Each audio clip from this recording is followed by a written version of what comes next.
Diyos. At sa sandaling ito ay nais kong buksan natin ating banal na kasulatan sa aklat ng 1 Timothy. Sa 1 Timothy chapter 2, ang verse na ito ay isang verse lamang. Sa verse 5, ating basahin ang verse 5 sa chapter 2 ng book of Unang Timoteo o 1 Timothy. Babasahin ko sa wikang Ingles and then mamaya ay babasahin natin ulit ito sa wikang Tagalog. For there is one God and one mediator also between God and man, the man Christ Jesus. Basahin natin sa Tagalog. Sapagkat may isang Diyos at may isang tagapamagitan sa Diyos at sa mga tao, ang taong si Kristo Jesus. Amen. Ang Panginoon magpala sa mga salitang binasa natin. Sabihin natin Amen. Purihin ng Diyos, mga kaupo tayo sa oras na ito. Praise God. Purihin ng Panginoon. Magandang gabi sa bawat isa sa atin. At kasama natin ngayon ng ating brother. God bless you, brother. At ang Panginoon magpala sa ating kapatid. At sa oras na ito, sa ating pag-uusap sa mga salita ng Panginoon, ang Diyos ang siyang mag-bless sa atin at tumulong sa atin. At naniniwala ako na mga salita ng Diyos ay ito ang ang Book of Psalms chapter 119 verse 105 ay nagsasabing, ang salita ng Panginoon ang siyang tanglaw sa ating mga landas at liwanag sa ating mga dinaraanan. So ganoon kahalaga ang mga salita ng Diyos sa bawat isa sa atin. Can you imagine, mga kapatid, na ikaw ay maglalakad sa isang lugar na napakadilim na wala kang liwanag? So makikita mo na sa ganitong paraan ang buhay mo ay punong-puno ng takot, punong-puno ng pag-aalala, at wala kang katiyakan dahilan ang iyong paglalakad ay nagbabase ka lamang sa at di mo alam kung along the way ay merong kang bangin na pwedeng kahulugan o hukay na pwedeng kahulugan. Pero salamat, ganyan ang ginagawa ng salita ng Diyos sa bawat isa sa atin. Ito ay tanglaw, at ang book of 2 Peter ay pinangusap ni Apostle Pedro na ang mga hula, ito ay kagaya ng liwanag na tumatanglaw. Sabi rito sa verse 19 ng 2 Peter, sabi rito sa verse 19 ng 2 Peter chapter 1 verse 19, sabi ng verse na yan, kundi 2 Peter chapter 1 verse 19. 2 Peter. Sa wikang Ingles ay, so we have the prophetic word made more sure. 2 Peter, yan. At kami ay mayroong lalong panatag na salita ng hula, na mabuti ang inyong ginagawa kung ito inyong sinusundan na gaya ng isang liwanag na lumiliwanag sa isang dakong madilim hanggang sa pagbubukang liwayway, at ang tala sa umaga ay sumilang sa inyong mga puso. Alam niyo, mga kapatid, ang ating buhay na ating kinabubuhay ngayon ay tayo ay tila nabubuhay sa panahon ng gabi. At sa panahon ng gabi ay kinakailangan ng tinatawag na tanglaw at liwanag, at hanggang sa dumating ang pinakadakilang liwanag, yung tinatawag na pagsikat ng araw. Ang pagsikat ng araw ay paglalarawan po ng pagparito ng ating Panginoon. At bago ang pagparito ng ating Panginoon ay kinakailangan natin ng tanglaw. At salamat, merong tinatawag na liwanag sa atin. Ang liwanag na ito ay yung tinawag dito sa banal na kasulatan na lalong panatag na salita ng hula. Yung salita ng hula o yung tinatawag na the prophetic word ito ay ang pagpapakita ng mga bagay na darating. At ang tanging kaya lamang magbigay ng bagay na ito ay walang iba kundi ang salita ng Diyos. You know what? Dahilan ang Diyos lamang ang siyang pinakita ng banal na kasulatan. Ang Diyos lamang ang siyang nakakaalam ng pasimula hanggang kawakasan. At dahilan siyang nakakaalam ng pasimula at ng kawakasan, siya ang nag-arrange ng lahat ng mga bagay. And therefore, siya na nag-arrange ng lahat ng mga bagay na ito, ay siya ang pwedeng makapagpahayag ng mga bagay na mangyayari sa hinaharap. At ito ay sa pamamagitan ng tinatawag na salita ng hula. Kaya ganun kahalaga mga kapatid ang tinatawag na mga salita ng Diyos. Ito'y tinatawag na word of prophecy, salita ng hula. At sabi ng isang talata sa Revelation o Book of Apocalypse, Revelation chapter 1 verse 3, pinakita ng talatang ito na sabi niya, mapalad ang mga bumabasa at nakikinig ng salita ng hulang ito at tumutupad sa lahat ng mga bagay na nakasulat. Sabi niya, mapalad ang bumabasa at mga nakikinig ng mga salita ng hula at tumutupad ng mga bagay na nasusulat doon sapagkat ang panahoy malapit na. So pinapakita rito na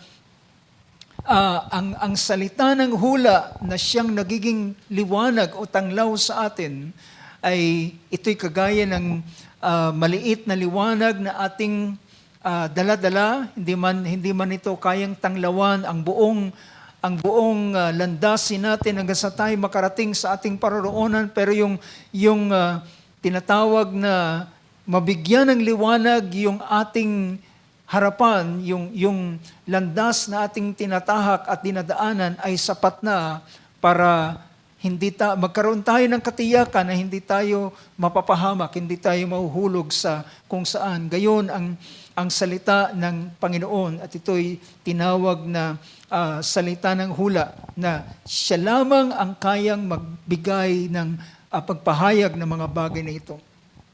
Now, in relation to that, mga kapatid, ay nice kung bigyan natin ng pansin ang verse na ating binasa sa oras na ito. Pinakita rito ng banal na kasulatan sa verse 5, na sabi niya, for there is one God. Meron lamang isang Diyos. Naniniwala ba tayo doon, mga kapatid? Meron lamang isang Diyos. At bilang meron lamang isang Diyos, so ibig sabihin, ang Diyos lamang na ito na nag-iisa, siya lamang ang dapat makilala. Kasi amen to that. Siya lamang ang dapat makilala. Siya lamang ang dapat tinawag dito, pinakita sa ibang bahagi ng banal na kasulatan, na siya lamang ang dapat kilalanin, siya lamang ang dapat sambahin, siya lamang ang dapat paglingkuran. Dahilan sa all throughout the scripture or all the ages, mula sa unang panahon hanggang sa kasalukuyan, ay walang ibang Diyos na dapat makilala at dapat paglingkuran. In fact, ang Diyos na ito, na siyang lumalang ng langit at ng lupa, ay siyang Diyos din na tumawag o nagbigay ng 10 kautusan sa panahon ni Moses. As we know that, siya rin ang nagbigay ng 10 kautusan, at ang pinakaunang utos na kanyang ibinigay doon ay sabi niya, ako ang Panginoong Diyos na naglabas sa inyo mula sa Egypt, at sabi niya, huwag kayong magkakaroon ng ibang Diyos maliban sa akin. So, kung meron lamang isang Diyos, ngunit bakit ang ating Panginoon ay nagbigay ng babala na sabi niya, huwag kayong magkakaroon ng ibang Diyos maliban sa akin. Dahilan along the way o sa pagkatapos sabihin natin, after the flood, pagkatapos ng baha ni Noah, ay nagkaroon ang pagdami ng tao, ay nagpasimula rin naman silang nagkatha ng kanilang mga sariling Diyos.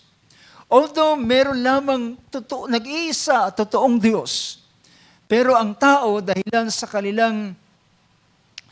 kanilang kagustuhan o yung tinatawag na free will ng isang tao, yung kasarilan ng isang tao, yung kanyang free will ay pwede siyang lumikha sa kanyang sarili ng Diyos para sa kanya. Kaya pagkatapos ng baha ay nagkaroon po ng isang lugar na ito'y tinawag ang lugar ng Babel. At mula doon sa lugar doon ay nagpasimula silang nagkatha ng mga Diyos at kanila itong sinamba.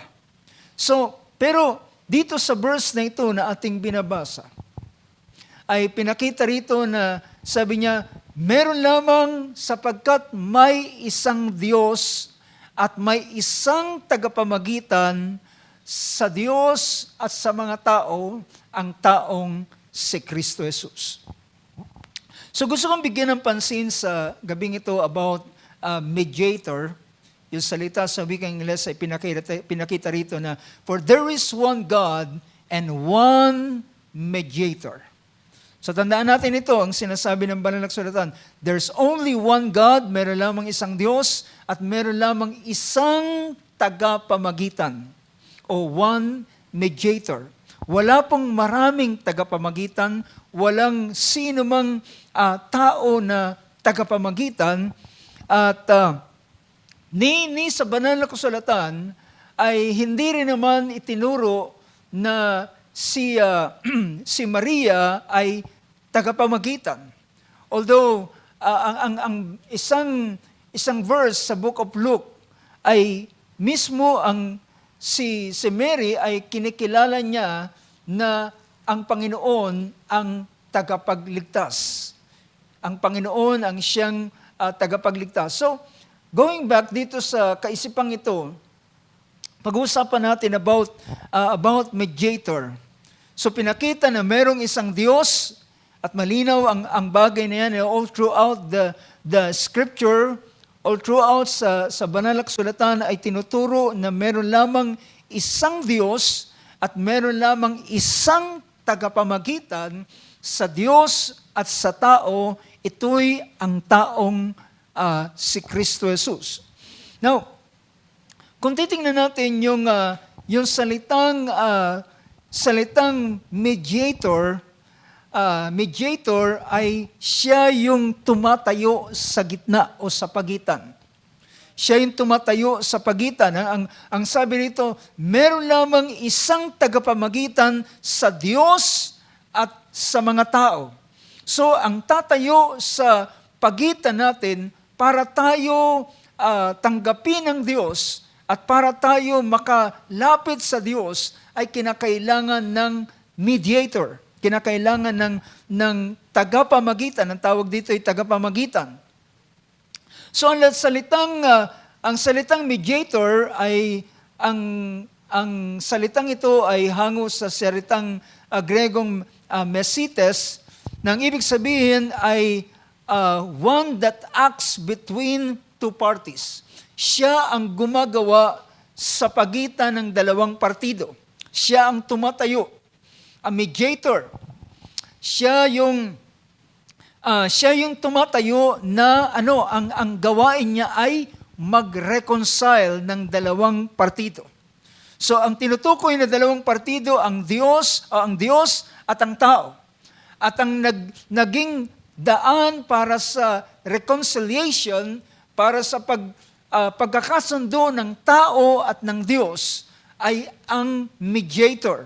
So yung mediator na dilit iba ang ating Panginoong Hesus ang siyang gumawa ng ganitong bagay. Ang ibang tawag dito ay yung tinatawag na arbitrator, o siya yung isa pang pinapakita ng salitang arbitrator, one who is the medium of communication. Siya yung pinaka namamagitan o nagiging daan para sa komunikasyon. Diba?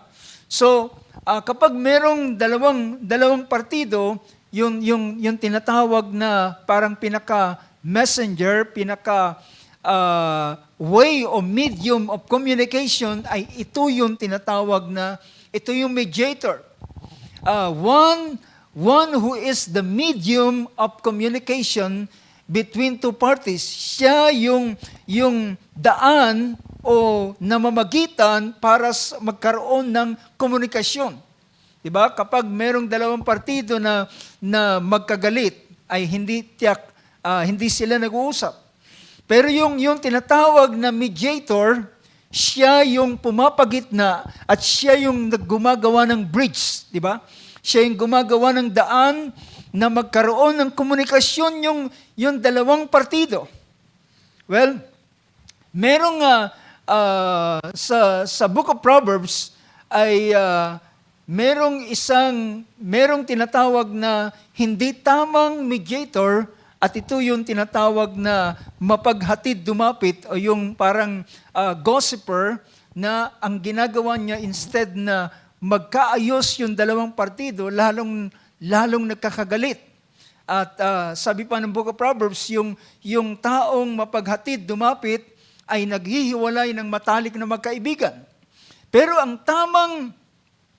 tamang mediator ay naipagre-reconcile niya ang two parties. Diba?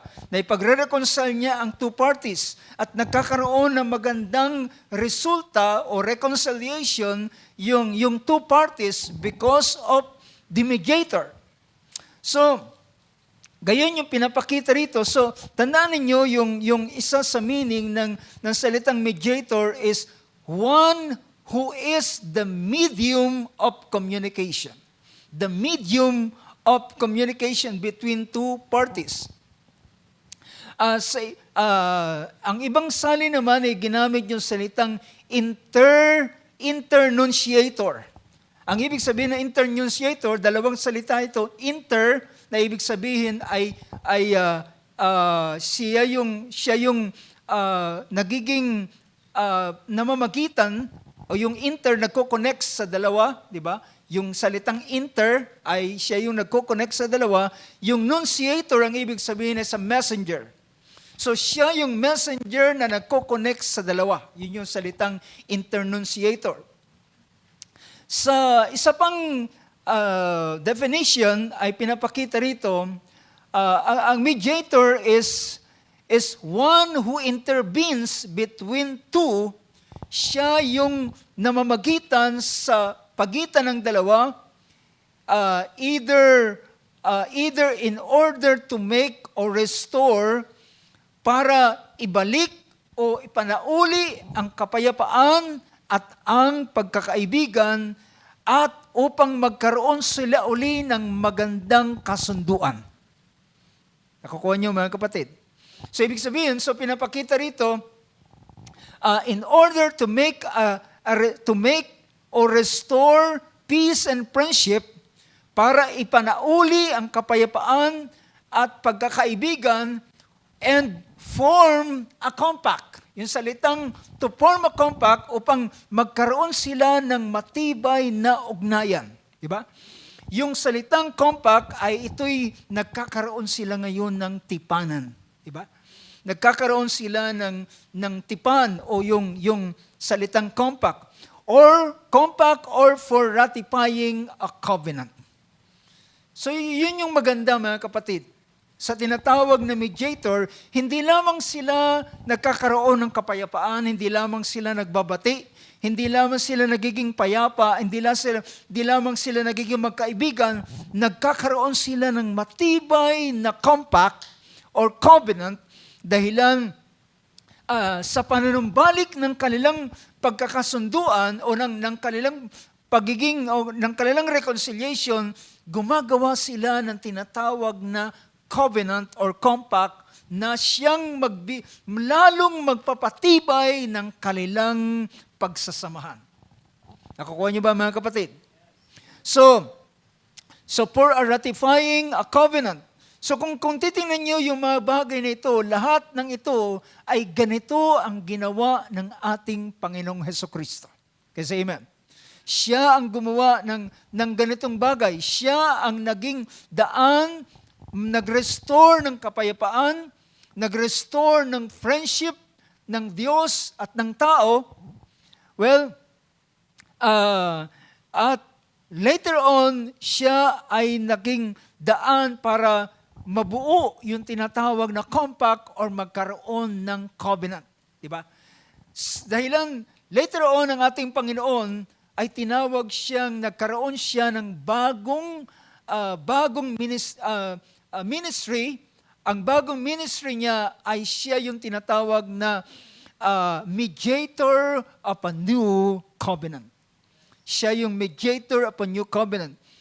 Ang isa pang meaning dito na mapapansin ninyong inuulit-ulit ko ay yung salitang a medium of communication.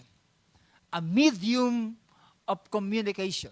Siya yung namamagitan o nagiging daan ng komunikasyon ng dalawang magkahiwalay na partido. At gayon ang ginawa ng ating Panginoon. Ang ginawa ng ating Panginoon ay ang book of Matthew chapter 20 verse 28 ay mababasa natin ang ganitong pangungusap kung pwede nating tingnan. Matthew 20 verse 28, ito is pangungusap ng ating Panginoon sa Tagalog, sabi niya, kung papaanong gayon din naman ang anak ng tao. Ang anak ng tao ay ang ating Panginoong Hesus.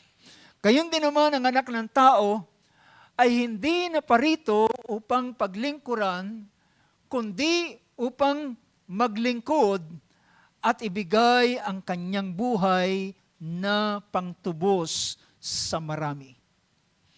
Ang ating Panginoon na tinawag siyang ang anak ng tao or the Son of Man ay hindi siya naparito para paglingkuran, not to be served, but to serve. Hindi para paglingkuran, kundi maglingkod. Itong kakaiba sa ating Panginoon, tinawag siyang hindi para paglingkuran, hindi para magpapanginoon lamang, kundi para maglingkod, but to serve at ibigay ang kanyang buhay bilang tawag diyan ransom. Yung salitang ransom ay pantubos sa marami. Yung salitang ransom ay pangbayad, di ba?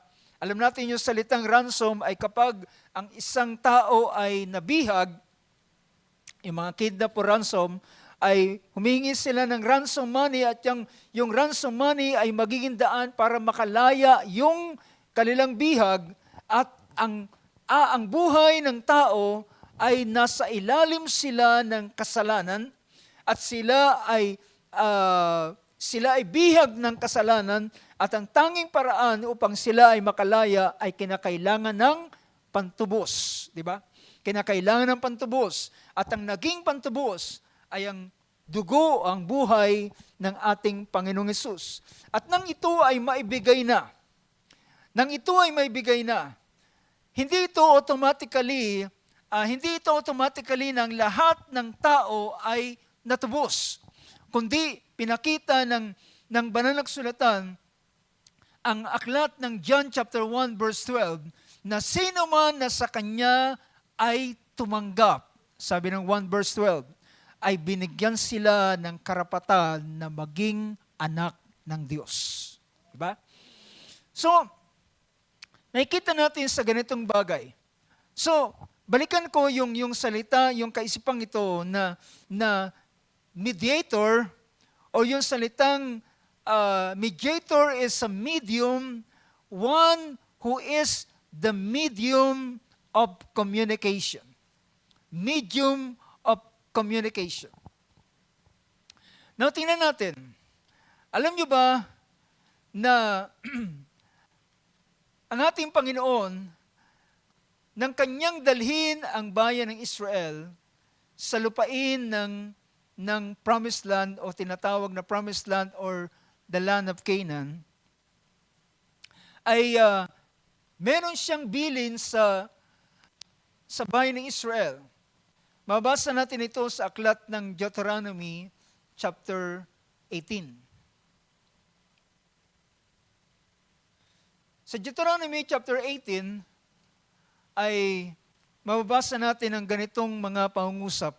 Babasahin ko para ating maintindihan ang kaisipang ito na pinapakita ng banal na kasulatan. Sabi ng verse 9, tingnan natin ang verse 9. Deuteronomy chapter 18 verse 9. Sabi niya, pagpasok mo sa lupain na ibinibigay sa iyo ng Panginoon mong Diyos, ay huwag kang mag-aaral gumawa ng ayon sa mga karumaldumal ng mga bansang yaon. So tandaan natin ito ay bilin ng ating Panginoon dahilan ang lugar ng Kanaan, which is na tinatawag na Promised Land, na siyang pagdadalahan ng Diyos mula sa bayan ng Israel nang galing sila saan? Sa bansang Egypt. At doon sa bansa ng Ehipto ay dadalhin sila sa lupain ng Canaan. At doon sa lugar ng Canaan ay merong mga nananahan doon. Merong mga naninirahan doon. At ang sabi ng ating Panginoon ay ganito, kapag pumasok ka sa lupain na ibinibigay sa iyo ng Panginoon mong Diyos, ay huwag kang mag-aaral gumawa ng ayon sa mga karumaldumal ng mga bansang iyon. Sabi niya, huwag mong tutularan, huwag mong gagayahin, huwag kang matututo na gayahin, you shall not learn to imitate ang mga karumaldumal ng mga bansang iyon. Kapag sinabing karumaldumal, ito ay nasusuklam ang Panginoon sa ganitong bagay. Siya ay nasusuklam at ayaw niya ng ganitong gawain. In fact, kung babalikan natin yung Book of Exodus na pinapakita ko sa inyo, ang aklat ng Exodus chapter 20, ito ay ang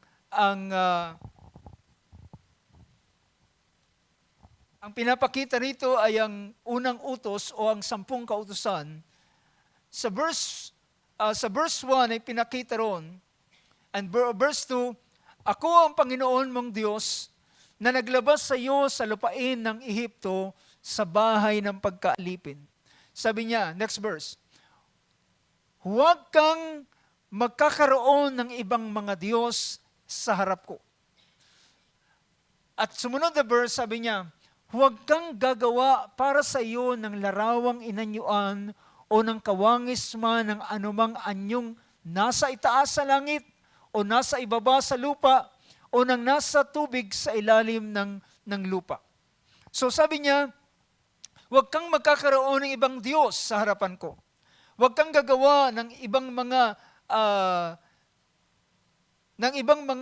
Diyos na kagaya ng nasa langit sa taas, nasa lupa sa ibaba, nasa tubig.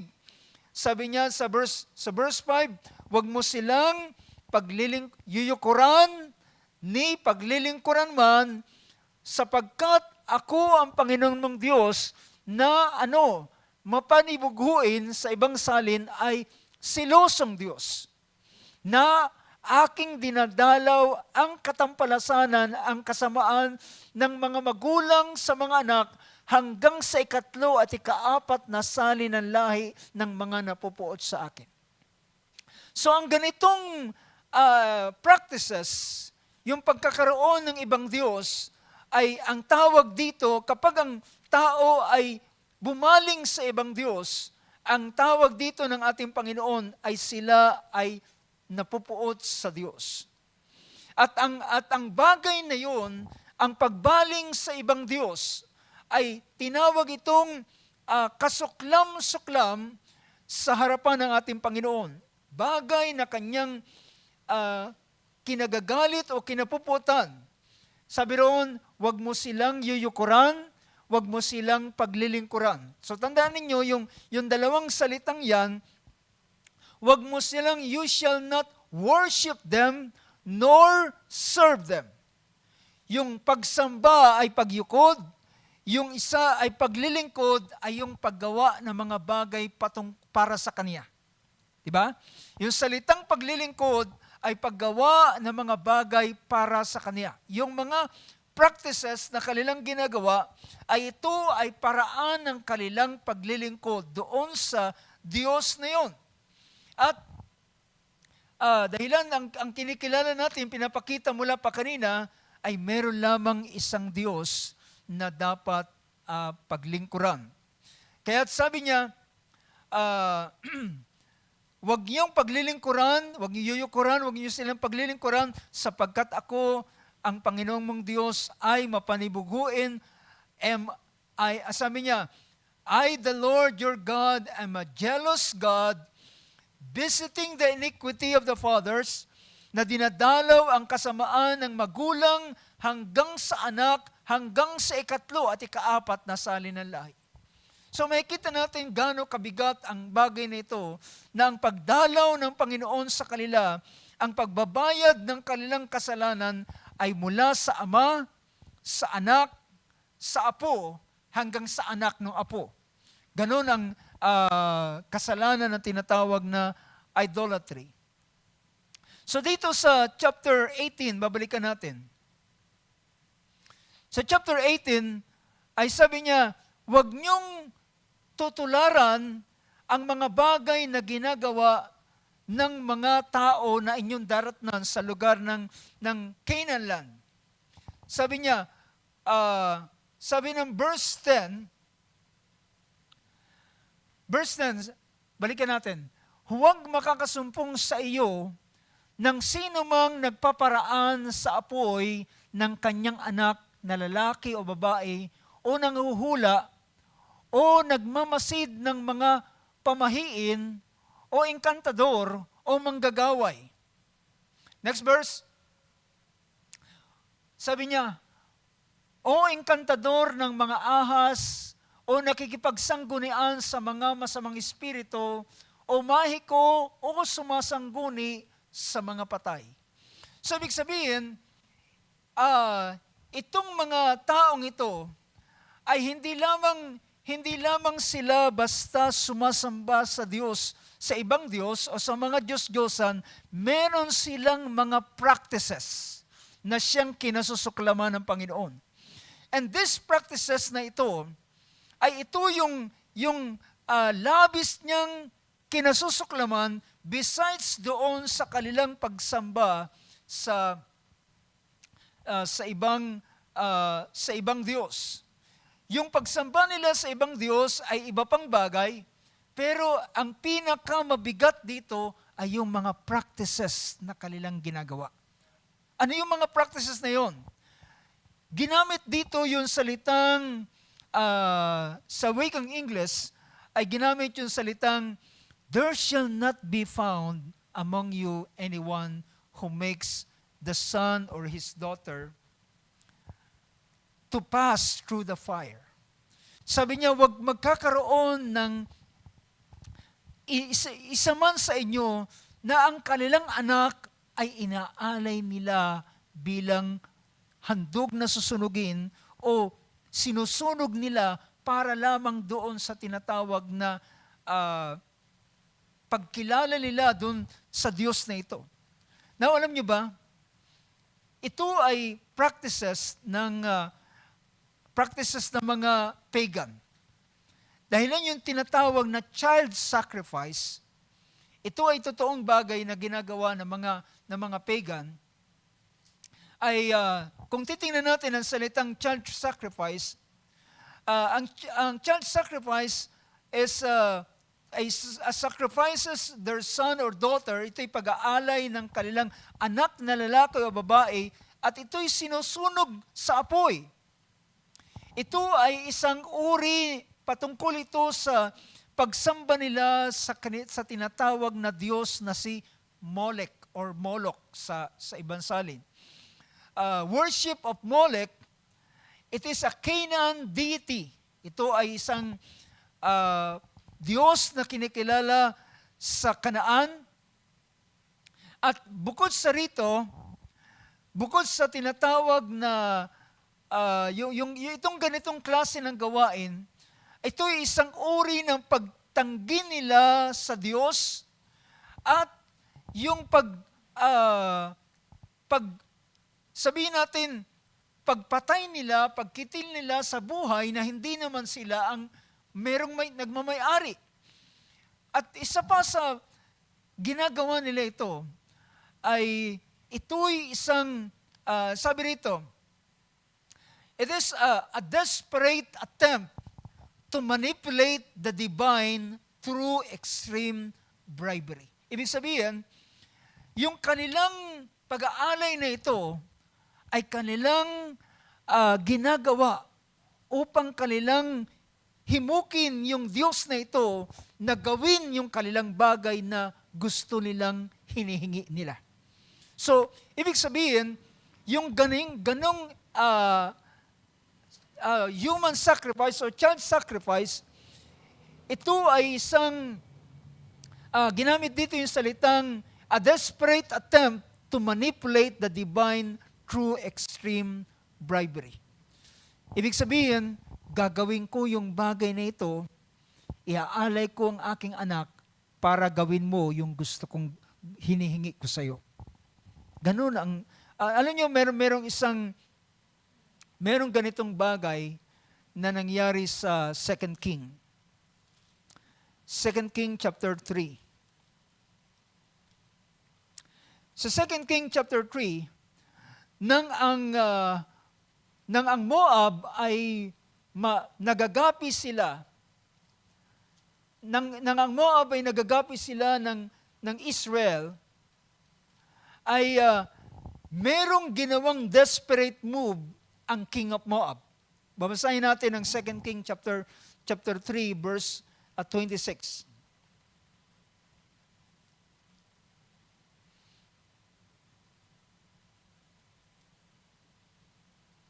Sabi rin, verse 24, taas natin ng verse 24. Sabi ng verse 24,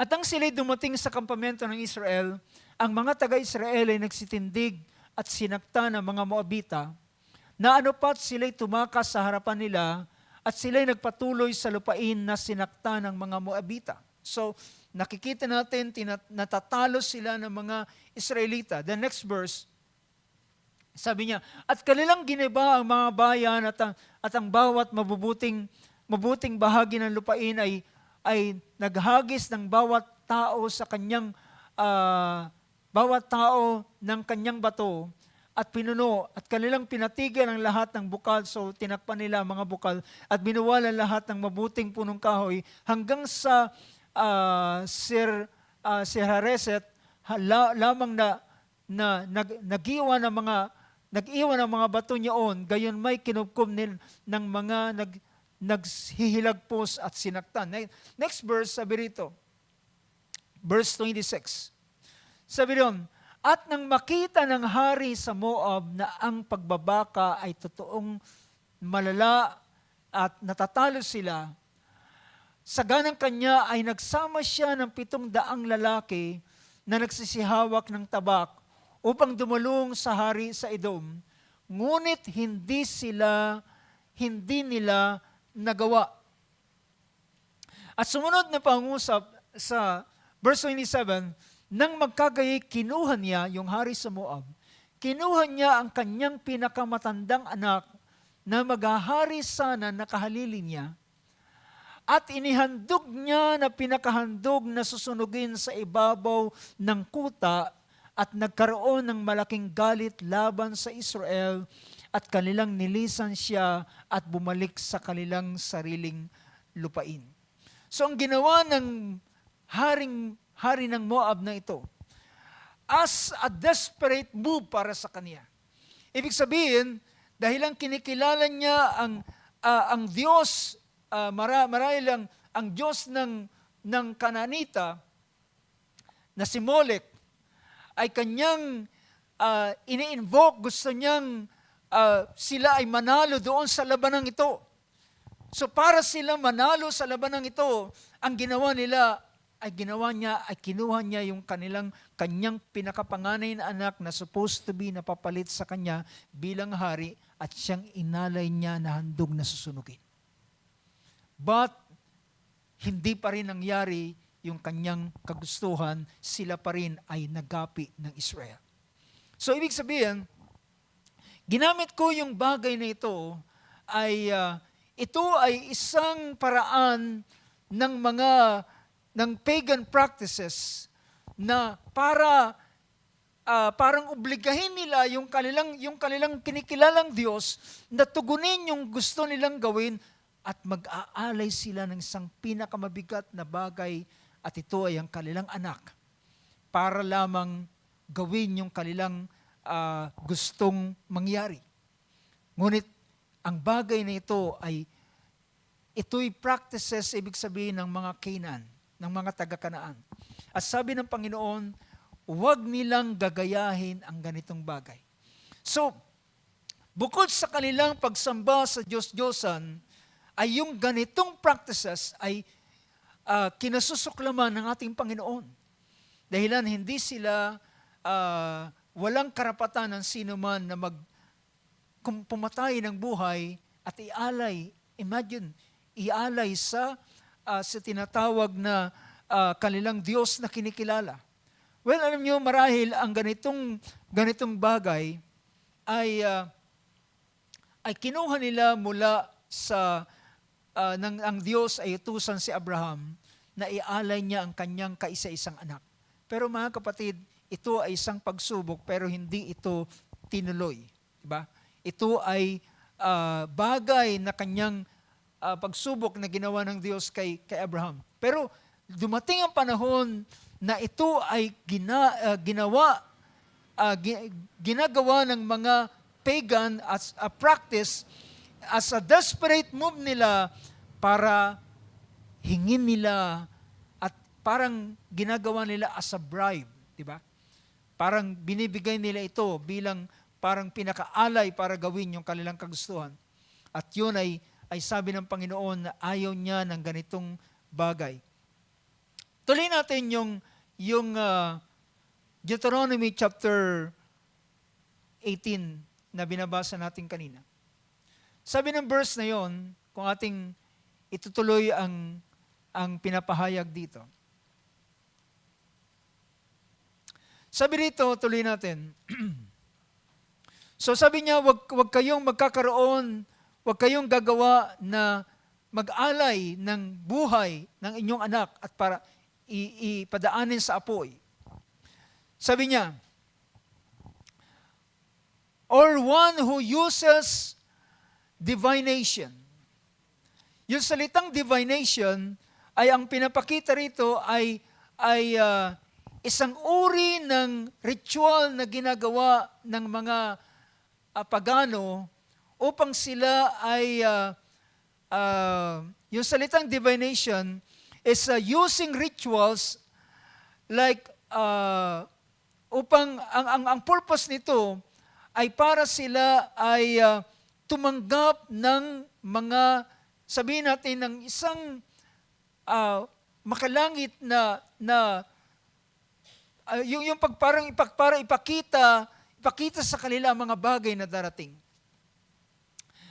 Yung salitang divination, this group focuses on predicting the future. Yung salitang divination ay gumagamit sila ng ilang paraan para makita nila yung hinaharap. At gusto nilang ipakita sa kanila ang mga bagay. Ito'y may kinalaman sa parang fortune telling, di ba? Yung upang malaman nila ang darating na hinaharap. Yun yung tinatawag na divination. Sabi niya, ni magkakaroon ng one who uses divination, one who practices witchcraft, one who interprets omens, or a sorcerer, o yung ilang mga bagay na mga magic. Verse 11, one who casts spell, or, lagpasan ko na ang mga bagay nito. Ang verse 11, sabi nito, or one who casts spell, or a medium. Sabi niya, inkantadorom ng mga ahas, o makipagsanggunian sa mga masamang espiritu o mahiko, o magsumangguni sa mga patay. Now, alam nyo, ayaw ka ng pagtuunan ng pansin ng maraming mga bagay nito patungkol sa mga pagan practices. Pero gusto kong pagtuunan yung salitang verse 11, sabi niya, or a medium. Yung medium na kanilang ginagawa, inilalagay, ay ito ay ginagawa nilang paraan para kumontak sila sa isang patay at magtanong doon sa patay na yon ng kanilang mangyayari sa kanilang bukas. O ano ang mga bagay na kasalukuyan nilang naranasan at ano yung kasagutan sa bagay na ito. Alam niyo ba, dalawang kasalanan na nagawa ni King Saul, ang unang kasalanan na kanyang ginawa, wika rito sa 1 Chronicle chapter 10. Sa 1 Chronicle chapter 10, ay binanggit dito ang salitang ganito. Sa verse 13, sabi diyan, si Saul ay namatay, sabi nga Tagalog, sa gayon namatay si Saul dahil sa kanyang pagsalangsang na kanyang nagawa laban sa Panginoon dahil sa salita ng Panginoon na hindi niya iningatan. So alam natin kung ano yung kasalanan na ginawa ni Saul. Inutusan siya ni Samuel, ubusin ang mga Amalekita, at dahilan ito ay may kinalaman doon sa sumpa ng Panginoon na uubusin niya ang Amalekita na humadlang sa daan ng Israel nang sila'y lumabas sa Egypt. Ngunit ang ginawa ni Saul ay hindi niya sinunod yung sinabi ng Diyos, kundi tinira niya yung hari, kinuha niya yung mga matatabang hayop, at hindi niya sinunod ang salita ng Panginoon. At pangalawa, sabi rito, na hindi niya iningatan, at dahil naman sa siya'y nakipagsanggunian sa masamang espiritu upang pagsiyasatan. Ang tinutukoy dito ay si Saul ay naghanap siya ng medium. Yung medium na ito, dahilan para kay Saul, nang mamatay si Samuel, na siyang nagdadala ng salita ng Diyos kay Saul. Dahilan si Samuel ay isang propeta ng Diyos. At ang paraan ng Diyos ng pakikipag-ugnayan at pagpapahatid ng mensahe kay Saul ay sa pamamagitan ng propetang si Samuel. Ngunit nang si Saul ay sumuway sa kalooban ng Diyos, tinanggihan na siya ng Diyos, at nang siya ay nasa panahon ng pakikipagbaka, naghanap siya ng masasanggunian, patay na si Samuel, at ang Diyos ay nagtatanong siya sa Urim at Tumim, naghahantay siya ng panaginip, pero walang pakikipag-ugnayan ng Diyos sa kanya. So nang wala na siyang masulingan, makikita natin gaano kahalaga sa isang tao ang salita ng Diyos. Dahilan sa panahon yun, nasa mahigpit siyang pangangailangan dahilan merong kaaway na lumulusob sa kanila. At gusto niyang tanungin ng Diyos kung anong kanyang gagawin, pero walang Diyos na pwede niyang pagsanggunian. Ang kanyang ginawa ay naghanap siya ng isang medium. At pinatawag niya si Samuel, na patay na ng panahong yon, at si Samuel ay kanyang gustong makausap. At yun ang isa sa bagay na sinabi rito. Saul died for his trespass, which he committed against the Lord, because of the word of the Lord which he did not keep, and also because he asked counsel of a medium. Humingi siya ng payo sa pamamagitan ng medium. You know, mga kapatid, sa bahaging ito ay ang ganitong bagay ay mga practices ng mga pagans, na mga idol worshippers, na yung mga practices na ito ay hindi kinalulugdan ng Diyos, ang ganitong klaseng practices. Besides sa kanilang pagsamba sa Diyos-Diyosan at pag-iwan sa Diyos, ay yung ganitong mga practices ay bagay na kinasusuklaman ng Diyos. But you know, brothers and sisters, alam niyo ba na ang ganitong klase ng gawain, yung tinatawag na sila ay naghahanap ng tinatawag na medium, or yung binibigyan ko ng pansin kanina, ay yung salitang mediator.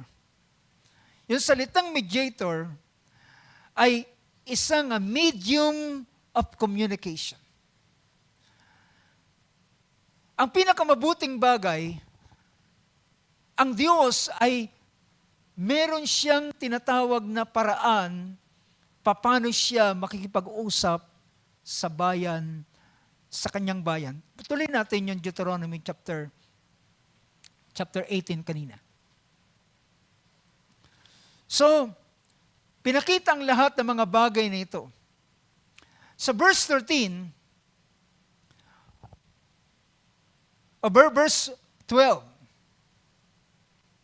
verse 12 sabi riyan, sapagkat sino mang gumagawa ng mga bagay na ito, ay kasuklam-suklam o karumaldumal sa Panginoon, at dahil sa mga karumaldumal na ito, ay pinalaya sila ng Panginoon ng mong Diyos sa harap mo. So bakit tinaboy ang mga Canaan, mga taga-Kanaan sa lugar na ito? Dahilan sila ay nagpa-practice ng ganitong bagay. At nang ang Israel ay nag-practice din ng ganitong bagay, yan ang dahilan bakit sila pinalayas din ng Panginoon sa lupain na ibinigay ng Panginoon sa kanila. Ngunit sabi rito ng sumunod na pangungusap, verse 13, ikaw ay magpapakasakdal, ang sabi rito, you shall be blameless before the Lord your God. Yung salitang blameless dito, ay ibig sabihin, ang hindi nila paggawa ng ganitong bagay, they will be counted as blameless. You shall be blameless before the Lord your God. Verse 14, sapagkat ang mga bansang ito na inyong aariin ay nakikinig sa kanila na nagmamasid ng mga pamahiin ng huhula, ngunit tungkol sa iyo ay hindi pumayag ang Panginoon mong Diyos na gawin mo ang bagay na ito. Why? Because God has His own way para ang Diyos ay makipag-communicate sa kanila. Do you get that point? Ang Diyos ay merong isang paraan o paraan para ang Diyos ay makipag-communicate sa kanila. Anong sabi ng sumunod na pangungusap? So, ayaw ng Diyos sapagkat ang mga bansang ito na aking pinalayas, they listen to those who practice witchcraft, diviners, but as for you, the Lord your God has not allowed you to do so. Verse 15. Sabi ng verse 15, palilitawin sa iyo ng Panginoon mong Diyos ang isang propeta sa gitna mo, sa iyong mga kapatid na gaya ko, at sa kanya kayo makikinig. So, ang Diyos ay meron siyang sariling paraan. So, hindi nila kinakailangang pumunta, maghanap ng medium para patawag ang isang patay, para dun sila makinig, at yun ang magbigay ng payo sa kanila. Well, mga kapatid, ito ay kasuklam-suklam sa harapan ng Diyos, sapagkat ang tanging nakakaalam lamang ng future ay hindi ang sino man, kundi ang Diyos mismo. Amen? Tanging ang Diyos ang siyang nakakaalam ng mangyayari sa bukas. Bakit mo tatawagin ang isang patay? Ang patay ba ay kayang magsaysay ng bukas? Well, kahit siya'y namatay, mga kapatid, ang kanyang kamatayan ay hindi magiging daan para siya'y maging divine. Is that right? Hindi ito magiging daan sa kanya para siya maging divine. O maging parang Diyos na nakakaalam ng mga bagay na nangyayari. Well, minsan po, may ilang mga tao na kapag ang kanilang mga magulang ay namamatay, ay minsan nagsasabi sa sila, inay o tatay, gabayan mo kami. Well, ano magagawa ng patay na tao? Wala silang magagawang anuman. At ang ganitong paraan ay hindi nakakalugod sa harapan ng Diyos. Bagkus ang Panginoon ay merong siyang paraan ng medium sa kanila. Ano yung medium na inilagay ng Panginoon sa kanila? Ako'y magpapalitaw, ang Panginoon mong Diyos ay magpapalitaw sa iyo ng isang propeta sa gitna mo. A prophet, ang kanyang ilalagay sa harapan o sa gitna nila. At ang ito'y kagaya ni Moses. Magpapalitaw ako ng isang propeta sa gitna mo, sa iyong mga kapatid. Ibig sabihin, galing mismo sa kanila. Sa kanila lilitaw. Sa kanila babangon. Sa gitna nila ay ang Diyos ay magbabangon sa kanilang mga kababayan. Ang Diyos ay magbabangon ng isang propeta na kagaya ni Moses. At sa kanya kayo makikinig. So hindi nila kailangan ng mga klase nito para sila makaalam ng mga bagay na karunungan na makalangit, malaman ang bukas, malaman ang mga bagay, paano sila lalakad, at paano sila, ang kanilang gagawin para sila'y maging mapalad o maging, sabi ng ilan, para maging maswerte sila. Naghanap sila ng ganitong mga paraan para magbigay sa kanila ng mga insight. Pero mga kapatid, ang lahat ng iyon ay hindi yun ang paraan ng Diyos. Ang paraan ng Diyos ay magtatayo siya ng isang propeta, magtatayo siya ng isang lingkod, at yung lingkod na yun, doon niya padadaluyan ang kanyang salita para sa bayan ng Diyos. At sabi rito, the Lord your God will raise up for you a prophet like me from among you. Ito'y si Moses na nagsasalita sa Deuteronomy. Ang Diyos ay magpapalitaw ng isang propeta na kagaya ko sa gitna ninyo mula sa inyong kababayan, at siya sa kanya kayo makikinig. Ito ay katugunan ng Diyos sa verse 16. Ito'y katugunan ng Diyos sa kanilang hiling sa Horeb sa araw ng pagbibigay ng kautusan. Narinig nila ang malakas na hihip ng trumpeta.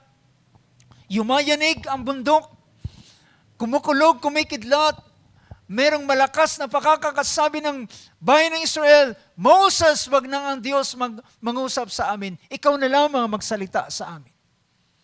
At sabi rito, wag na ang Diyos, dahilan kami mamamatay.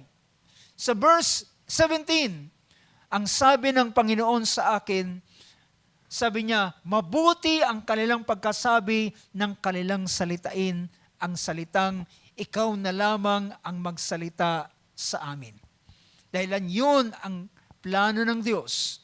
Nasabi niya, verse 18, ako'y magbabangon at palilitawin sa kanila ang isang propeta sa gitna ng kanilang mga kapatid na gaya mo at aking ilalagay ang aking mga salita sa bibig niya at kanyang sasalitain sa kanila ang lahat ng aking iuutos sa kaniya. So kung gusto nilang maging maswerte o rather mapalad, kung gusto nilang maging maginhawa ang kanilang buhay, hindi nila kinakailangang magtanong sa mga manghuhula. Hindi nila kailangan magtanong sa baraha. Hindi nila kinakailangan magtanong sa bituin. Hindi nila kinakailangan magtanong sa kung saang mga psychic para maging maswerte sila. Ang kailangan nilang pakinggan ay ang propeta ng Diyos na ipapangon sa kanilang kalagitnaan. Yun ang paraan ng Diyos ng communication sa kanila. Not to contact the dead. Hindi para ibangon ang lolo, ang lola mo, ang ninuno mo, at para itanong mo sa kanila, anong aking gagawin para ako maging maswerte? Ang ganung bagay ay hindi kalugod-lugod sa harapan ng Panginoon. Ito ay spiritism. Ito ay medium, pagtawag sa patay. Ito ay, merong isang propeta, or rather, merong isang hari. Ang haring ito ay, nahulog siya mula sa isang lugar at marahil nabali ang kanyang spine. At sabi niya sa kanyang mga kawal, pumunta kayo sa Diyos ng Ekron, itanong ninyo kung ako'y makaka-recover pa o hindi na. And along the way, habang sila ay papunta doon sa Diyos ng Ekron, in-intercept sila ng isang sino? Si Elijah, ang propeta ng Diyos. At sabi ni Elias sa kanila, bakit kayo pupunta sa Ekron at magtatanong sa Diyos ng Ekron patungkol sa inyong hari kung siya ay makaka-recover pa sa kanyang karamdaman? Wala bang Diyos sa Israel? At kaya kayo pupunta sa Ekron upang itanong sa kanilang Diyos? At sabi niya, umuwi kayo, sabihin ninyo sa hari, hindi na siya makaka-recover pa at siya'y walang salang mamamatay. So mga kapatid, ang Diyos ay merong siyang way of communication. Walang dapat na sanggunian. I hope mga kapatid, bilang isang mananampalataya sa Diyos, ayaw ng Diyos na tayo'y magkoconsult sa ibang paraan. Tanging ang Diyos lamang ang dapat nating ikonsulta. How many can say amen to that?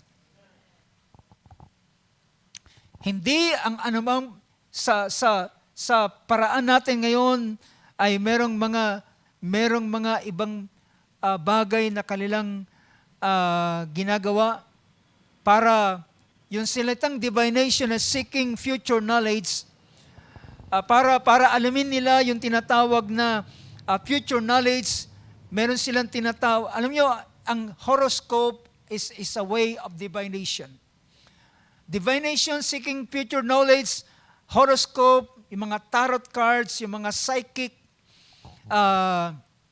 ito isang paraan, yung tinatawag na para alamin nila yung palm reading, yung ilang pang mga bagay. Well, lahat ng yan ay mga practices ng Diyos ay hindi nalulugod sa ganitong bagay. At ang Diyos, sapagkat ang Diyos ay nag-set siya ng isang paraan ng communication. Ang medium of communication sa panahong yon ay ang prophet. And throughout the scripture, makikita natin ang prophet ay siyang ginagamit ng Diyos. But you know, tingnan natin ang Hebrews chapter 1.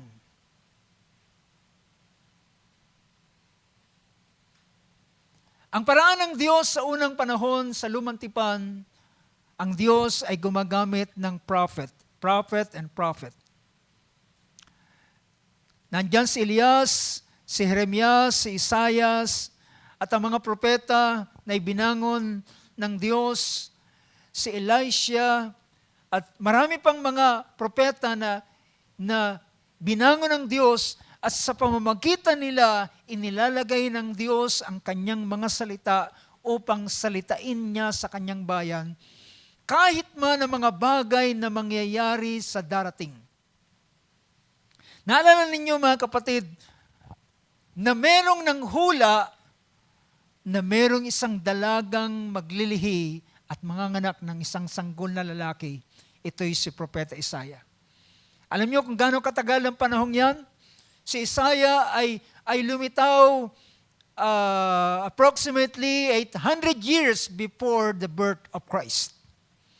Bago sinilang si Kristo ay merong 800 taon. Can you imagine that? And this is the Word of God na inilagay niya sa lingkod ng Diyos 800 years bago mangyari. Bago ipinanganak ng isang dalaga ang ating Panginoong Hesus, ay meron ng hula na nagsabi, a virgin shall conceive. Ngunit, Hebrews chapter 1, tingnan natin. Hebrews chapter 1, verse 1. Ang sabi rito,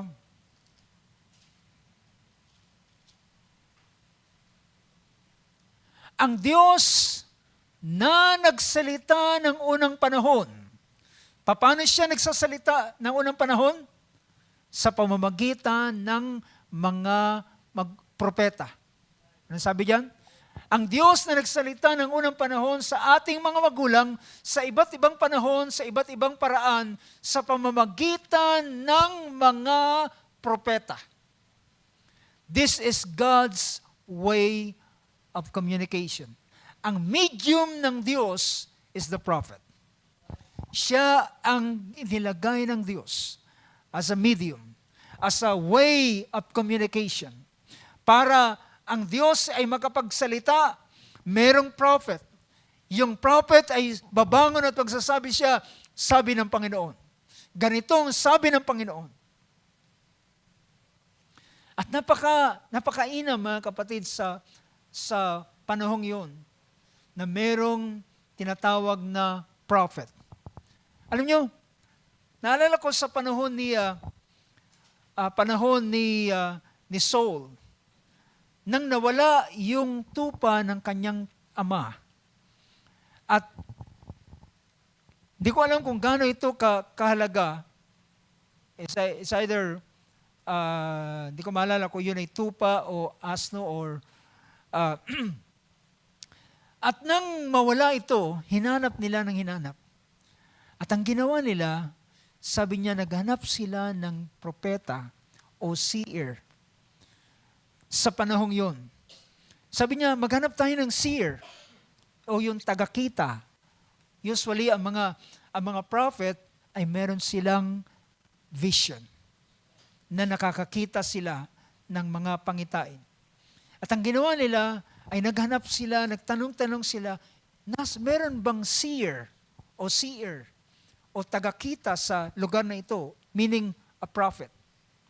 At tinuro sila, alam nyo kung saan sila tinuro sila kay Samuel. And this is the first meeting ni Saul before he became a king. At nagtagpo si Samuel at si Saul. At yun naman ay paraan ng Diyos na pinakita ng Diyos kay Samuel na darating ang isang lalaki at maghahanap sila, magtatanong sila ng ganitong bagay patungkol sa nawawalang hayop nila.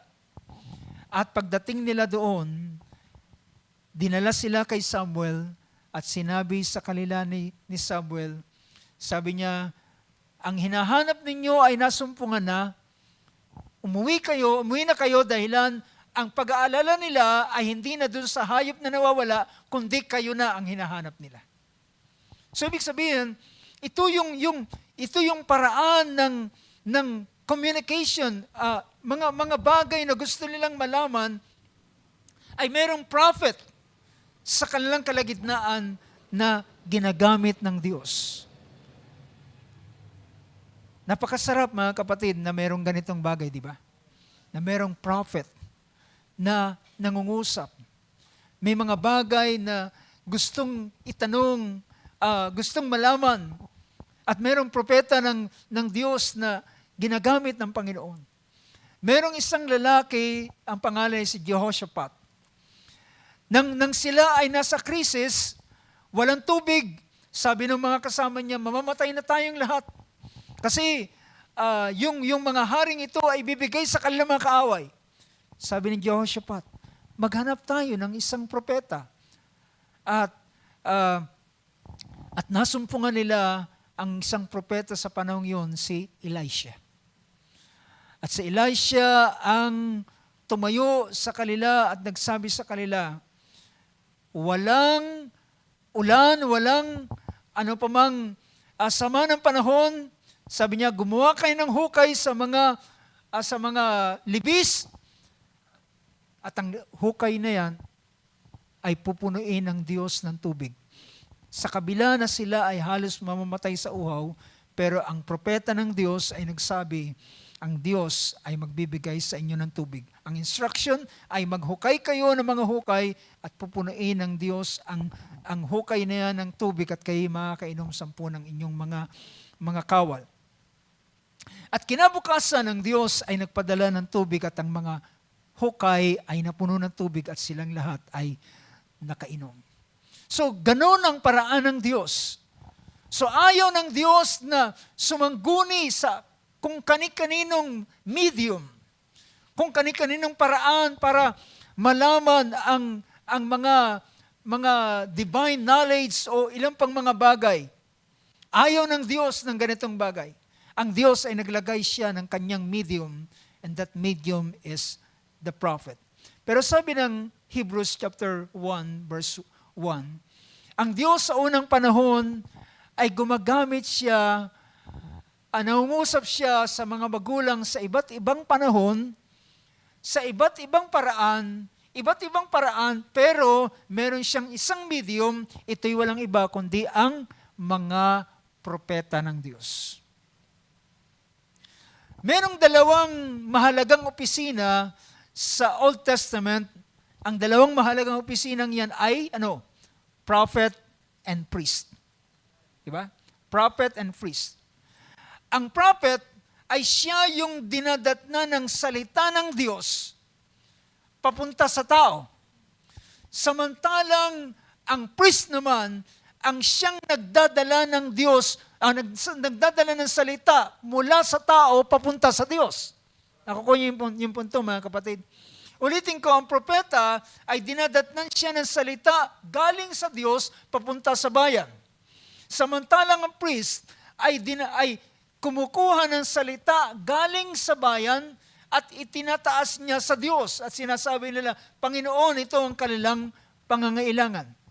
Yun ang ginampanan ni Moses sa unang panahon ay kagaya ng both prophet and priest. At kasama niya si Aaron. So, ngunit, ang sumunod na pangungusap sa verse 2, ay nagsalita sa atin sa mga huling araw na ito. Ngunit ngayon ay meron siyang bagong paraan ng medium. Ngunit ang Diyos ay nagsalita sa huling araw na ito sa pamamagitan ng ng kanyang anak. Sino ang anak na ito? Si Jesucristo. Sa pamamagitan ng kanyang anak na siyang itinalaga na tagapagmana ng lahat ng mga bagay na sa pamamagitan naman niya'y ginawa ang sanlibutan. Now mga kapatid, pagdating ng ating Panginoong Hesus, hindi na makikita ang mga major prophet na kagaya sa Old Testament, kundi ang naging medium of communication o yung paraan upang ipaabot ng Diyos ang kanyang salita ay sa pamamagitan ng kanyang anak.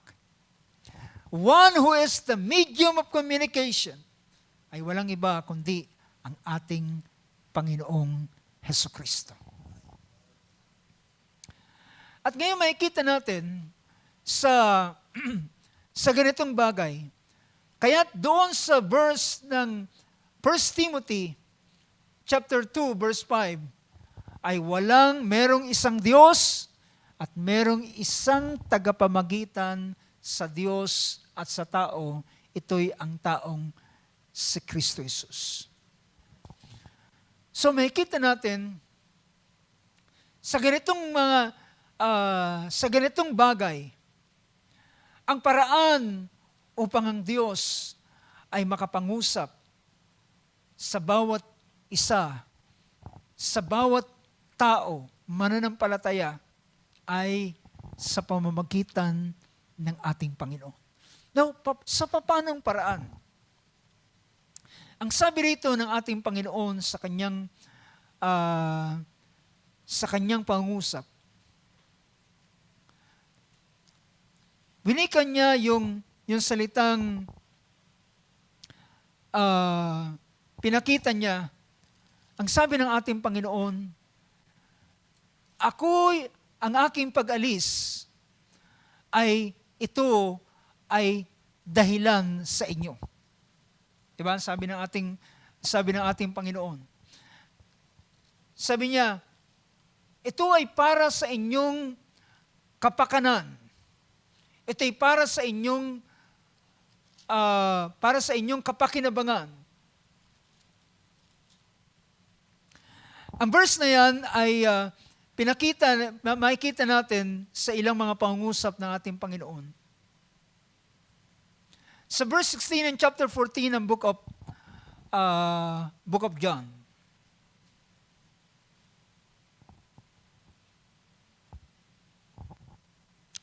Sa verse 16, sabi niya, I will ask the Father.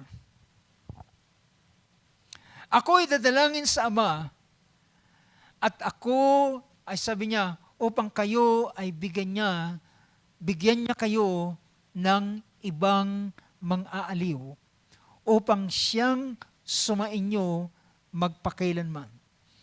Ako'y dadalangin sa Ama, at kayo bibigyan niya ng ibang mga aliw, upang siya'y sumainyo magpakailanman. Ang prayer ng ating Panginoon ay upang siya bigyan niya ang kanyang mga mananampalataya ng ibang mang-aaliw. Na yung mga aliw na ito ay mananahan at mananatili sa kanila magpakailan-kailan pa man. And verse 17, there is the Spirit of truth. Yan ay ang Espiritu ng katotohanan na hindi matatanggap ng sanlibutan sapagkat hindi nito siya nakikita ni nakikilala man siya, siya'y nakikilala ninyo sapagkat siya'y tumatahan sa inyo at sasa inyo. At ang sumunod na pangusap, tinutukoy niya, nangungusap siya, at pagdating sa verse 18, ay nilinaw niya kung sino ito. Na kanyang tinawag na another helper, na tinawag niya na sa kanilang palagi magpakailanman, na tinawag niyang Espiritu ng katotohanan, na hindi pwedeng tanggapin ng sanlibutan, sapagkat hindi siya nakita, ni nalalaman man ng sanlibutan, ngunit nakikilala nila ito. At siya ay sasa kanila at paparoon sa kanila. And verse 18, ang sabi ng Panginoon, hindi ko kayo iiwang mag-isa, ako'y paririto sa inyo. It is our Lord Jesus Christ in the form of the Holy Spirit. Now, siya na ngayon ang way of communication. Amen. Siya na ngayon ang paraan upang maipahatid sa atin ang mga salita ng Diyos. Ang bagay na nais ng Panginoon. I will not leave you as orphans. Sabi niya, ang aking pag-alis ay hindi ko kayo iiwang kagaya ng isang ulila o ulilang lubos. I will come to you. Ako, I will come to you. So kung ang Diyos sa unang panahon, ang kanyang medium ay prophet. At ang prophet na ito ay ibang tao. Isang lalaki, isang tao sa ibabango ng Panginoon sa kanilang kalagitnaan. Later on, mga kapatid, dumating ang ating Panginoong Hesukristo. At ng ating Panginoong Hesukristo ay naririto sa pamamagitan niya ay dumarating siyang nagsasalita ng mga salita. At sabi niya, ang aral na aking sinasabi sa inyo ay hindi sa akin, kundi ito ay galing sa Ama. At aking ipinapahayag sa inyo. Sabi rito ng sumunod na pangungusap, sa kaunti pang panahon, verse 19, ay hindi ninyo ako makikita. Sabi niya, kaunti pang panahon, hindi niyo ako makikita. At di na ako makikita ng sanlibutan. Ngunit inyong makikita ako sapagkat ako'y nabubuhay, ay mabubuhay rin naman kayo. Sa kaunting panahon ay hindi niyo ako makikita. Ano yung kaunting panahon yon? His death, sa kanyang kamatayan sa cross. Pero pagkatapos ng kanyang kamatayan, siya'y nabangon uli sa mga patay at siya'y muling nakita, hindi ng buong sanlibutan, kundi nakita siya ng mga witnesses, ng mga eyewitnesses. Ang mga apostles, ang mga alagad, ang 120 souls doon sa upper room, or rather before the upper room ay yung tinatawag na kanyang pagpapakita sa kanila sa loob ng 40 days. At yung 500 ang mga alagad na nakakita sa ating Panginoon. Pero after 40 days, ang ating Panginoon ay umakyat sa langit. Pero sabi niya, ang aking pag-alis ay ito ay para sa inyong kapakanan. Ito'y para sa inyo, sabi niya.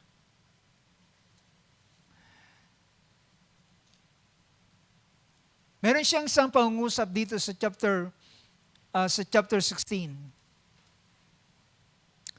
Sa verse, tingnan natin, verse 5. Ngayon, sabi niya, John 16, verse 5, ngayon, datapot ngayong ako'y paroon sa nagsugo sa akin, at sino man sa inyo ay walang nagtatanong sa akin, saan ako paroon? Saan ka paroon? Ngunit sapagkat sinilita ko ang mga bagay na ito sa inyo, ay napuno ng kalungkutan at kalumbayan ang inyong puso. Verse 7. Gayon may sinasalita ko sa inyo ang katotohanan, nararapat sa inyo na ako yumaon, sapagkat kung hindi ako yayaon, hindi ako alis, ang mga aliw ay hindi paririto sa inyo. Ngunit kung ako'y yumaon, siya'y susuguin ko sa inyo. Sabi ng sa verse 7 sa wikang Ingles, sabi niya, but I tell you the truth, it is to your advantage that I go away.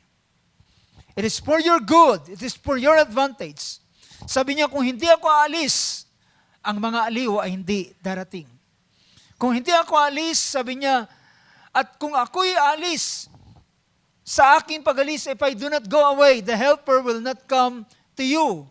Ang mga aliw ay hindi darating sa inyo. But if I go, I will send him to you. And he, at siya, pag siya'y dumating, sabi rito, kanyang, sabi niya, I'm reading verse 8. Kapag siya'y dumating, sabi rito, at pagparito niya, kanyang susumbatan ng salibutan tungkol sa kasalanan at sa katwiran at sa paghatol. At sabi niya sa sumunod na pangungusap, tinanong lang natin ang verse 12. Sabi ng verse 12, mayroon pa akong maraming bagay na sa inyo'y sasabihin. Ngunit, ngayon ay hindi ninyo makakayanan ito o matitiis. Verse 13,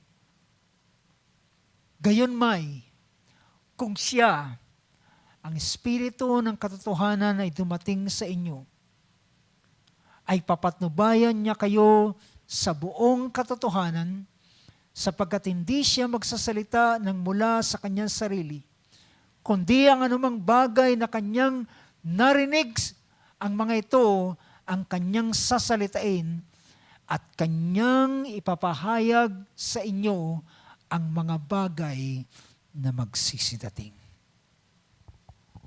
Now mga kapatid, ang lahat ng kailangan ng tao, ang lahat na, sabihin natin, yung mga bagay na gusto nilang malaman sa mga medium, sa paraan ng divination, sa paraan ng pagtawag sa mga patay, ang lahat ng ito ay hindi nila kailangan dahilan ito ay gawain ng Espiritu Santo.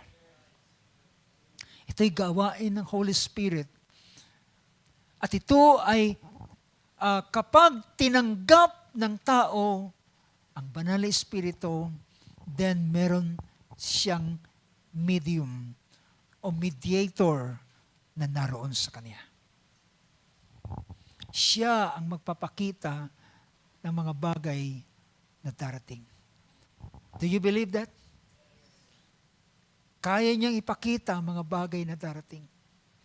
Kaya niyang ipakita ang mga bagay kahit ang ating ang mga bagay na pwedeng maganap sa ating buhay ay pwedeng ipakita ng Diyos. Kung tayo ay magtatanong sa Kanya, ay kaya niyang ipahayag.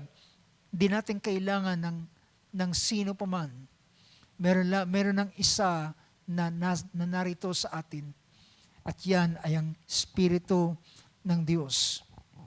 Ang banal na Espiritu na ating tinanggap, siya ang medium of communication.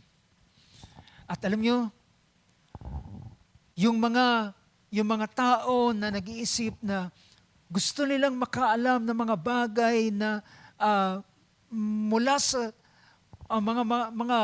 mga kakaibang mga bagay.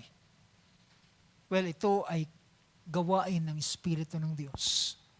Dahilan ng ipapahayag niya ay hindi ang mga bagay na kung anong bagay, na kung may kinalaman sa kung anong mga gawain, kundi ang kanyang ipapahayag ay may mga bagay na may kinalaman sa Diyos mismo.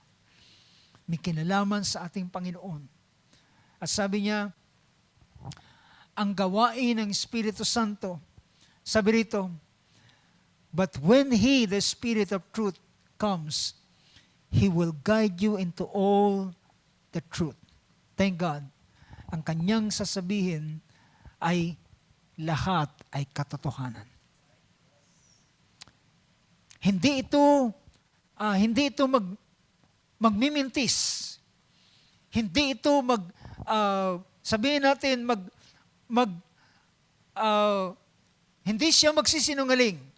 He will guide you into all the truth, for He will not speak of His own initiative.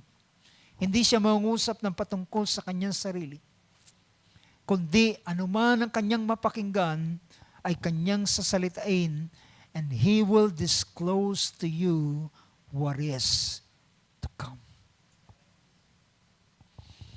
Alam niyo, nagawang ipahayag ng Diyos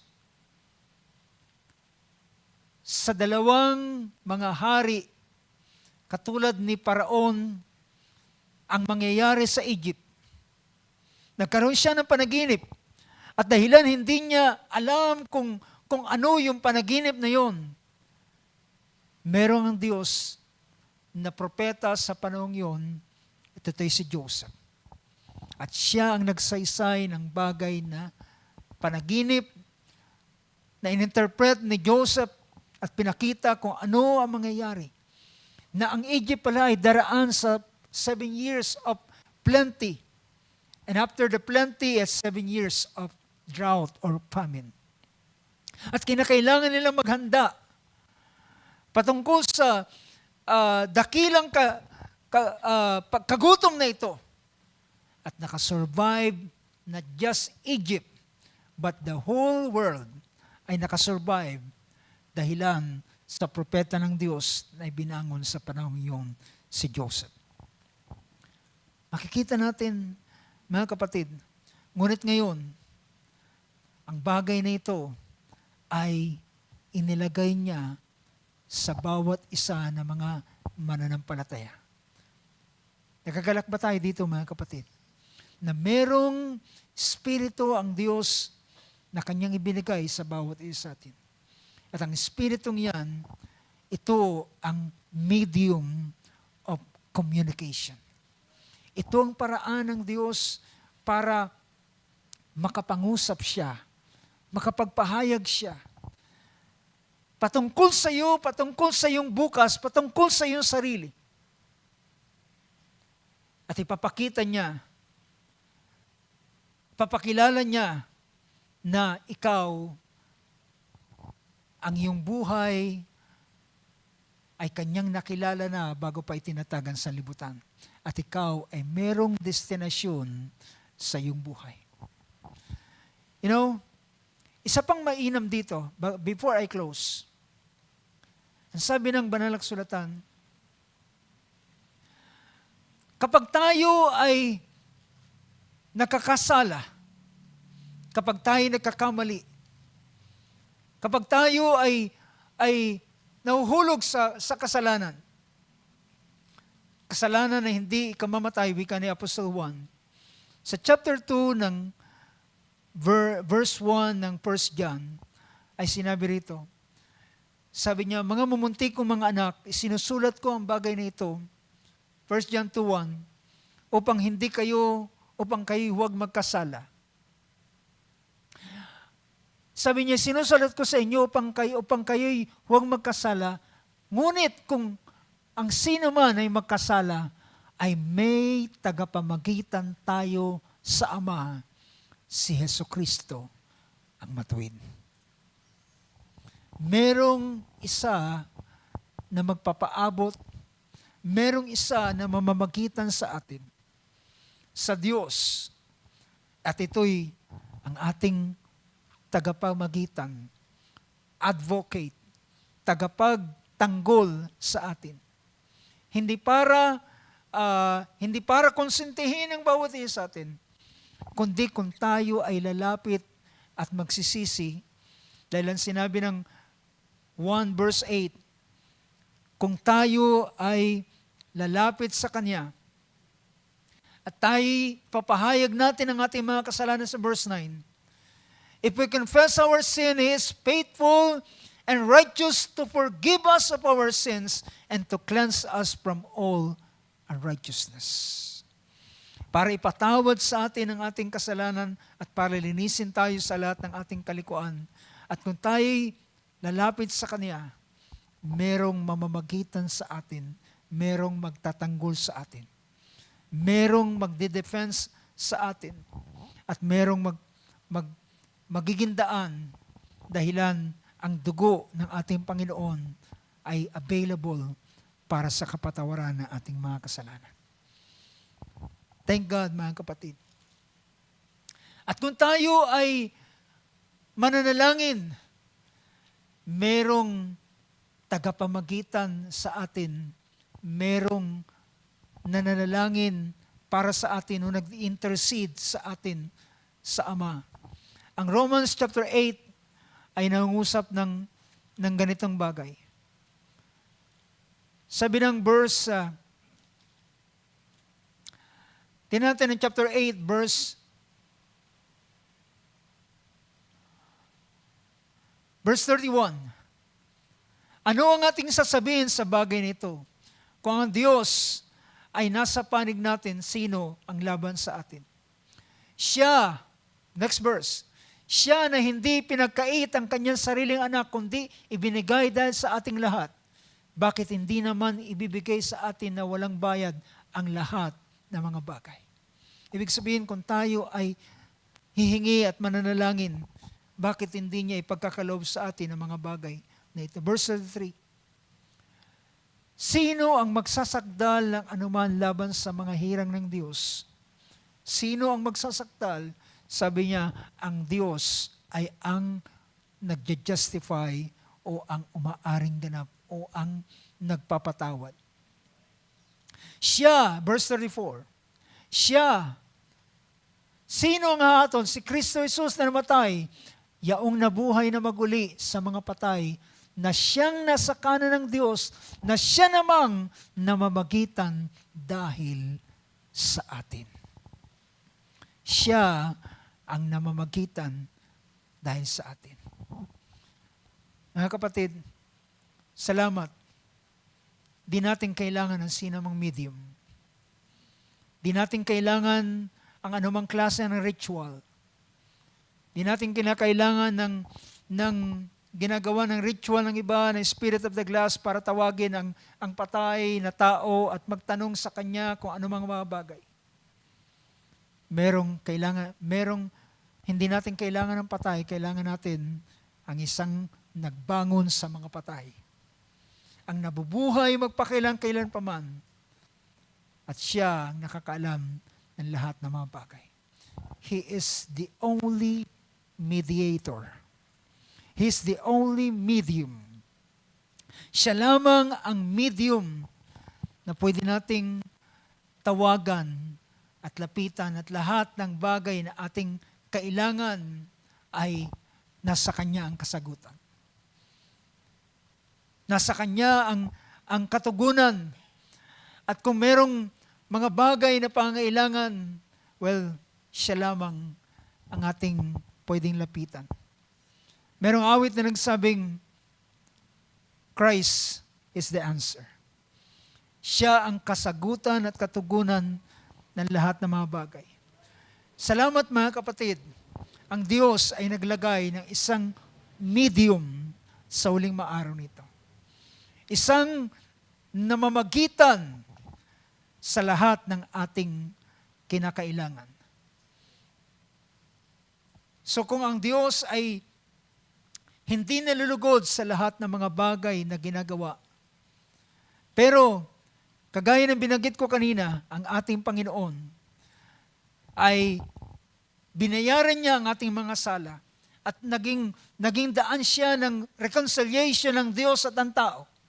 At siya ay naging daan upang maging matibay ang tinatawag na relasyon ng tao at ng Diyos sa pamamagitan ng covenant. At ang covenant na ito, ang siyang nagtibay, ang nagpatibay ay ang dugo ng ating Panginoon. Naging matibay ang ganitong relasyon ng bawat isa sa atin. Ang relasyon ng Diyos at relasyon ng isang mananampalataya, hindi lamang ito isang ordinaryong relasyon, it is a covenant. Ito'y kagaya ng isang tipanan. Kaya sa oras na ito mga kapatid, nais kong tumayo ang bawat isa sa atin. Praise God. Purihin ang pangalan natin, Panginoon. Palakpakan natin Panginoon sa oras na ito. Oh, blessed be the name of Jesus. Hallelujah.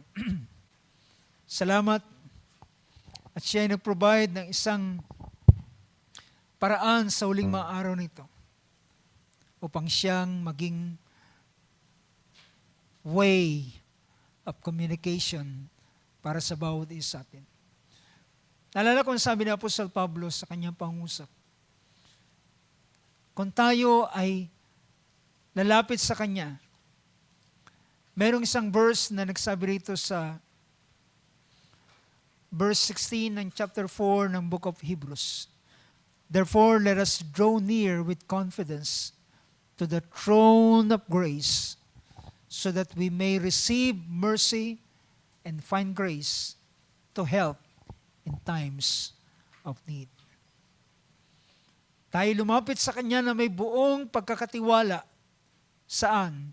Sa luklukan ng biyaya upang tayo tumanggap ng habag at makasumpong ng biyaya na siyang tutulong sa atin sa panahon ng ating pangailangan.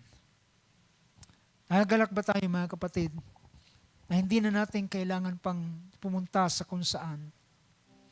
Hindi na tayo maghahanap ng sino ba ang fortune teller na pwede kong pagtanungan patungkol sa aking bukas. Merong Diyos, merong Espiritu ng Diyos sa bawat isa atin. Hallelujah. At siya ay makapagpapahayag ng mga bagay. Awitin natin ang isang awit mga kapatid. Isang simpleng awit na pagpapakita ng ating pananampalataya, pagkilala sa Kanya. Only believe, and all things are possible. Thank you, Lord Jesus. Tayo manalangin sa oras nito. Salamat sa iyo, Panginoong Diyos. Salamat sa iyong presensya na patuloy na gumagawa sa buhay ng bawat isa sa amin. Salamat, Lord, sa iyong banal na Espiritu. Ang nag-iisang Espiritong yan ay siyang gumagawa ng lahat ng bagay na aming kailangan sa buhay na ito, Panginoon. Siya ang kasagutan sa lahat ng mga bagay na aming kinakailangan, Panginoon. Sa panahon ng aming mga pangangailangan, sa panahon ng aming mga kagulumihanan, Panginoong Diyos, sa panahon ng mga pagkatakot, sa panahon ng mga pangamba, sa panahon, Lord, na hindi tiyak ang mga bagay na mangyayari. Merong isa na pwede naming tawagan, merong isa na pwede naming lapitan, at yan ay Ikaw. At ang iyong Espiritu, Lord, ay yung ibinigay sa bawat isa sa amin. Hallelujah, na siyang aming kasama magpakailan-kailan pa man, Panginoon. Na hindi kami iniiwan, hindi kami pinababayaan. Ikaw ay nasa amin, Panginoon. Nakagaya ng sinabi ni Apostol Juan sa kanyang pangungusap, ang pahid na aming tinanggap ay nananahan sa bawat isa amin. Ang anointing na aming tinanggap, Panginoon, ay nananahan sa amin. At hindi namin kailangan ng sino mang mga tagapagturo. Hindi namin kailangan ng sino mang medium, Lord. Hallelujah, kundi ang Espiritu ng katotohanan, ang anointing na aming tinanggap, ay siyang magtuturo sa amin ng lahat ng mga bagay na aming kailangan. At ang kanyang ipapahayag sa amin ay katotohanan, Panginoon, at di kasinungalingan. At anuman ang kanyang ipahayag ay aming paniwalaan, aming sampalatayanan, aming kilalanin o Diyos na ito ay katotohanan na nanggagaling sa iyo, Panginoon. O Lord God, salamat, hindi niya kami dadayain. Hindi siya mangungusap ng anumang pangdaraya sa bawat isa sa amin, Lord, siya ay espiritu ng katotohanan. Lord God, ang mandaraya ay ang espiritu ng kaaway. Siya'y magnanakaw, siya'y sumisira, nagwawasak at pumapatay. Ngunit ikaw ay naparito upang kami ay bigyan ng buhay at ng kasaganaan nito, Panginoon. Lord God, nagpapasalamat kami sa banal na espiritu na narito sa aming buhay. Hallelujah. Hindi namin kailangan maghanap ng sino man, pumunta sa ibang lugar, maghanap ng sino man na pwedeng makatulong sa amin, kundi sa isang dako, Lord, kahit man sa isang sulok ng aming tahanan, Panginoon, ay pwede ka naming lapitan at ang espiritu ng katotohanan ay tutulong sa bawat isa sa amin. Ikaw ang siyang mamamagitan sa amin. Hallelujah. At ikaw ay magdadala sa amin, Panginoon, sa makalangit na dako, Lord. Kagaya ng sinabi ng iyong mga salita. O Lord God, maraming salamat. Lord, sinasampalatayan na namin. Wala kaming ibang tatawagan, wala kaming ibang pupuntahan at lalapitan, kundi ang nag-iisang medium, Lord, ang iyong banal na espiritu, ang aming Panginoong Hesus, na nag-iisang mediator sa iyo, sa Diyos, at sa bawat isa sa amin. Panginoon, sa gabing ito, pinupuri namin ang iyong pangalan at aming nais na kilalanin sa lahat ng araw ng aming buhay, Panginoon, na merong isang medium na sumasama sa amin, isang mediator na gumagawa on our behalf, Lord. Kung kami man ay magkamali, kung kami man ay magkasala, merong isa na mamamagitan sa amin at isa na magtatanggol sa amin, Panginoon. Isa na magre-restore sa amin, Lord God. Hallelujah. Lord, nagpapasalamat kami sa biyayang ito. Patuloy namin, Lord, patuloy nawang ma-enjoy ng bawat isa na iyong mga anak. Hallelujah. Sinabi ni Apostol Pablo, ang pag-ibig ng Diyos, hallelujah, ang biyaya ng Panginoong Jesucristo at ang pakikisama ng banal na Espiritu sa bawat isa sa amin ay aming patuloy na maranasan sa huling araw nito. May this kind of fellowship, Lord, ay pagpalain mo, ay pagyamanin mo pa, Panginoon, this kind of fellowship, Lord God, sa pagitan ng iyong mga anak at ng iyong banal na Espiritu na narito sa bawat isa sa amin. Ano pa at sinabihan ni Apostol Pablo ang mga mananampalataya sa Efeso, wag nilang pigatiin ang Espiritu Santo sapagkat ito ang kanilang tatak hanggang sa araw ng kanilang katubusan. Panginoon, salamat sa iyong biyaya. Salamat, Lord, sa iyong matamis na Espiritu. Salamat sa iyong kapayapaan sa aming mga puso, Lord, na iyong ginagawa sa bawat isa sa amin. Dalangin namin ang patuloy mong pag-akay sa iyong mga anak, Panginoon, pagigiya, pagpapakita ng mga bagay na darating, Lord. Hallelujah, at pagpapahayag sa amin ng mga bagay na kasalukuyan na aming kailangan sa buhay at paglilingkod na ito. Mawi sa iyong buong karangalan at pagpapasalamat.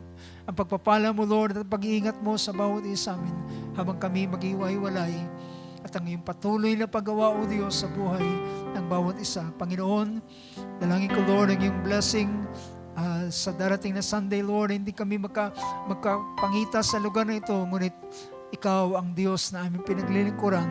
Ikaw ang magpapala sa bawat isa sa amin. Wherever we are, Lord God, ikaw ang Diyos na aming pinaglilingkuran at tinatawagan. Sumayo ang kapurihan at kadakilaan at ang pagpapasalamat ay sa tanging pangalan ng aming Panginoong Jesucristo na aming tagapagligtas at manunubos.